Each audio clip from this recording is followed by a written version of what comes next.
कुंवर नारायण का जन्म 19 सितंबर 1927 उत्तर प्रदेश में हुआ था। इनकी जो प्रमुख रचनाएं हैं वो है चक्रव्यूह, जो 1956 में इनने लिखी, परिवेश, हम तुम, अपने सामने, कोई दूसरा नहीं, इन दिनों काव्य संग्रह है, आत्मजयी, प्रबंध काव्य जो है, आकारों के आसपास कहानी संग्रह है, आज और आज से पहले इनकी समीक्षा है, मेरे साक्षात्कार इनका जो है सामान्य जो है पुस्तक है।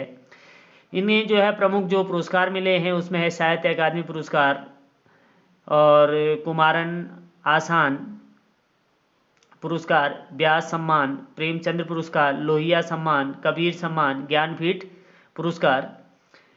न जाने कब से बंद एक दिन इस तरह खुला घर का दरवाज़ा, जैसे गर्द से ढकी एक पुरानी किताब।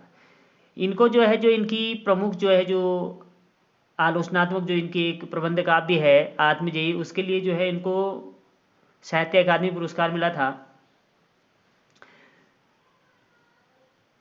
कुंवर जी ने जो यहाँ पर कविताएं हमारे इसमें लिखी हैं, जो पहला है कविता के बहाने, तो इन्होंने जो कविता के बहाने लिखा हुआ है ये किस परिप्रेक्ष्य में है ये थोड़ा सा हम जान लेते हैं। कविता के बहाने में जो है इन्होंने कविता की तुलना, कवि की जो कविता है, जो कल्पना है, उसकी तुलना जो है कभी वो पंछियों से करता है, तो कभी जो है फूलों के खिलने से करता है, और कभी जो है बच्चों से करता है। कहने का आशय ये है कि कविता और संसार की अन्य वस्तुओं की तुलना की है और बताया है कि कविता इन सब में जो है श्रेष्ठ है। कविता जो है अजर और अमर है, उसके बारे में भी यहाँ पे बताया है। तो अर्थ थोड़ा सा देख लेते हैं इसका। अर्थ है कविता के बहाने, पहला जो शीर्षक है, कह रहे हैं कविता एक उड़ान है चिड़िया के बहाने, कविता की उड़ान भला चिड़िया क्या जाने, इस घर उस घर कविता के पंख लगा उड़ने के माने, चिड़िया क्या जाने। कविता एक खिलना है फूलों के बहाने, कविता का खिलना भला फूल क्या जाने। बाहर भीतर इस घर उस घर, बिना मुरझाए महकने के माने, फूल क्या जाने। कविता एक खेल है बच्चों के बहाने, बाहर भीतर यह घर वह घर, सब घर एक कर देने के माने, बच्चा ही जाने। मेरी आवाज़ आ रही है?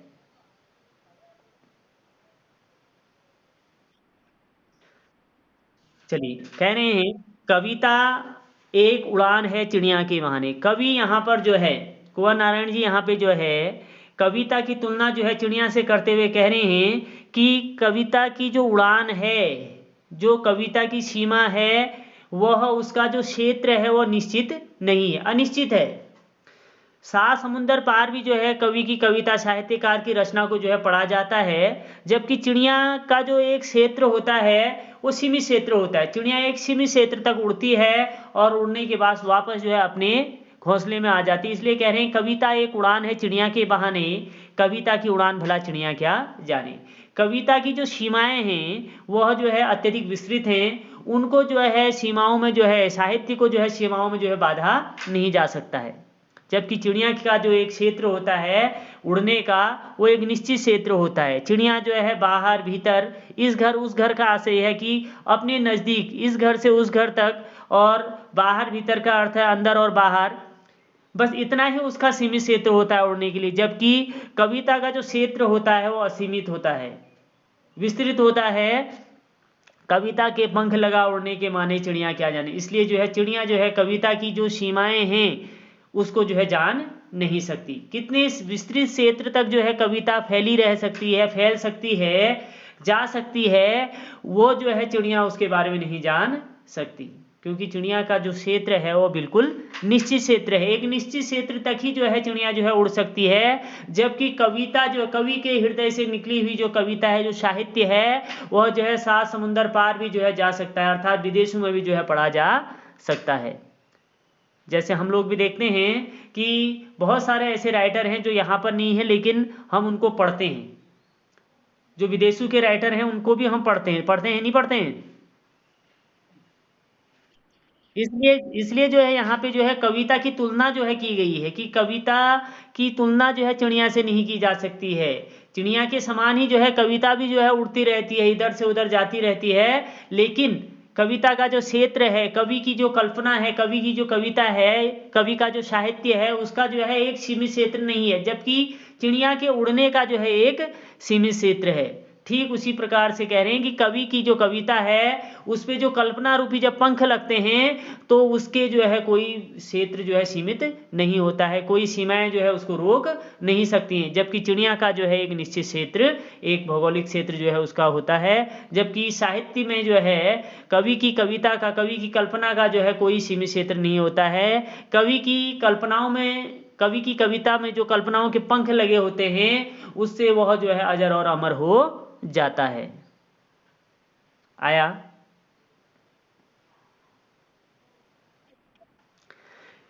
फिर देख लेंगे एक बार। कविता एक उड़ान है चिड़िया के बहाने, कविता की उड़ान भला चिड़िया क्या जाने, बाहर भीतर इस घर उस घर, कविता के पंख लगा उड़ने के माने, चिड़िया क्या जाने। यहाँ पे कवि कह रहे हैं कि कविता का जो क्षेत्र है वह एक सीमित क्षेत्र है, जबकि चिड़िया का जो क्षेत्र है वो एक सीमित क्षेत्र है उड़ने का, जबकि कविता का जो है जो क्षेत्र है वो असीमित है, विस्तृत है, उसको जो है सीमाओं में नहीं बाधा जा सकता। चिड़िया कम से कम जो है इस घर से उस घर तक चलती है, बाहर अंदर से बाहर जो है उसका एक निश्चित क्षेत्र होता है, जबकि कविता जो है विस्तृत है, उसका कोई क्षेत्र नहीं होता है। वो जो है उसको जो है भौगोलिक जो सीमाएं हैं वो बात के नहीं रख सकती हैं, इसलिए कविता की उड़ान, कविता की जो उड़ान है उसकी तुलना जो है चिड़िया से नहीं की जा सकती है। हो जाएगा? आगे देखेंगे। कविता एक खिलना है फूलों के बहाने, कविता का खिलना भला फूल क्या जाने, बाहर भीतर इस घर उस घर, बिना मुरझाए महकने के माने, फूल क्या जाने। देखिए ऊपर जो है चिड़िया से जो है तुलना की थी, यहाँ नीचे जो है खिलते हुए फूलों से जो है कविता की जो है तुलना की है और उससे उसको श्रेष्ठ बताया है। कह रहे हैं कविता एक खिलना है फूलों के बहाने, जिस प्रकार से जो फूल है वह जब खिलता है तो उसकी सुगंध जो है उसकी चारों ओर जो है फैल जाती है। आपने भी देखा होगा जो फूल जब खिलता है तो उसकी सुगंध जो है उसके आसपास जो है फैलने लगती है। ठीक उसी प्रकार से जब कवि के हृदय से जो कविता निकलती है उसकी सुगंध भी, उसकी सुंदरता भी जो है इधर उधर जो है फैलने लगती है। कविता का खिलना भला फूल क्या जाने, लेकिन कविता की तुलना जो है खिलते हुए फूल से नहीं की जा सकती है। इसलिए नहीं की जा सकती है क्योंकि फूल जब खिलता है तो उसकी सुगंध अंदर बाहर इस घर से उस घर, अर्थात कहने का आशय उसका भी एक निश्चित क्षेत्र होता है, निश्चित क्षेत्र तक ही उस फूल की जो है सुगंध जो है फैलती है। जबकि जो कविता है वह जो है और उसका एक निश्चित जीवन काल होता है फूल के खिलने का, एक समय जो है फूल खिलता है तो उसके बाद अपने आप ही वो जो है मुरझा के गिर जाता है। जबकि कविता एक ऐसा फूल है जो अगर एक बार खिल गया तो वह जो है कभी मुरझाता नहीं है, कभी वो नहीं मुरझाता और उसका क्षेत्र जो है विस्तृत है, उसकी सुगंध जो है संपूर्ण जो है विश्व में जो है फैल जाती है। इसलिए जो है फूल की तुलना जो है खिलते हुए फूल के कह सकते हैं कि जैसे खिलता हुआ फूल होता है उसकी सुगंध जो है उसके आसपास फैलती है, ठीक इसी प्रकार से कविता रूपी जो फूल है वो उसकी कविता रूपी जो फूल है। आवाज आ रही है मेरी? आवाज आ रही है? 12th क्लास आवाज आ रही है? तो कह रहे हैं यहाँ पे जो कविता का जो खिलना, फूलों का जो खिलना है वह जो है उसका भी एक निश्चित क्षेत्र होता है, उसकी सुगंध भी एक निश्चित क्षेत्र तक ही फैलती है। लेकिन कवि की जो कल्पना रूपी जो कविता है, जो कविता रूपी जो फूल है, जब वो खिलता है तो वह जो है सर्वत्र विश्व में जो है उसकी सुगंध जो है फैल जाती है, अर्थात सारा विश्व जो है उसको पढ़ता है और वह जो है कभी मुरझाता नहीं है। साहित्य की जो है कोई उम्र नहीं होती है, जितना व्यक्ति जो है साहित्य पढ़ते जाते हैं उनकी पीढ़ी दर पीढ़ी जो है वो आगे बढ़ते रहता है। इसलिए जो है फूल की तुलना भी जो है, फूल के खिलने की तुलना भी जो है कवि की कविता से जो है नहीं की जा सकती है। ठीक उसी प्रकार खिलता जरूर है, सुगंध वैसी फैलते हैं, लेकिन उसका क्षेत्र जो है विस्तृत है, जबकि फूल का जो क्षेत्र है वो एक सीमित क्षेत्र होता है। फूल के खिलने का, उसकी सुगंध के फैलने का जो क्षेत्र होता है निश्चित होता है, जबकि कवि के द्वारा लिखे जाने के उपरांत जो है उसका क्षेत्र जो है विस्तृत हो जाता है, वो जो है पूरे विश्व में जो है उसको जो है पढ़ा जाता है। कर लेंगे।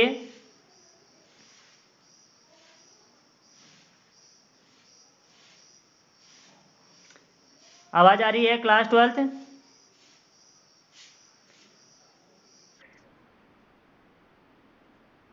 अर्थ देखिए फिर से, कविता एक खिलना है फूलों के बहाने, कविता का खिलना भला फूल क्या जाने। कह रहे हैं जिस प्रकार से कोई फूल जो है खिलता है और उसकी सुगंध उसके एक निश्चित क्षेत्र तक फैलती है, ठीक उसी प्रकार से लोग उसको सुन उसकी सुगंध से जो है बड़े आनंदित होते हैं। जिसके आसपास फूल खिले रहते हैं उसकी महक से, उसकी सुगंध से जो है लोगों को जो है बड़ा ही आनंद मिलता है। ठीक उसी प्रकार से कवि के हृदय स्थल से निकली हुई जो कविता है वह जो है उसके आसपास के लोगों को तो आनंद प्रदान करती है, बल्कि उसका क्षेत्र जो है फूल के खिलने के या फूल की सुगंध के क्षेत्र से जो है कहीं व्यापक है।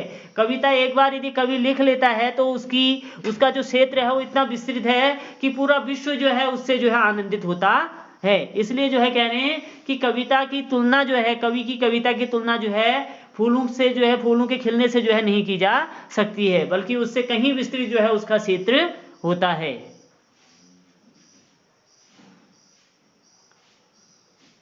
कर लेंगे।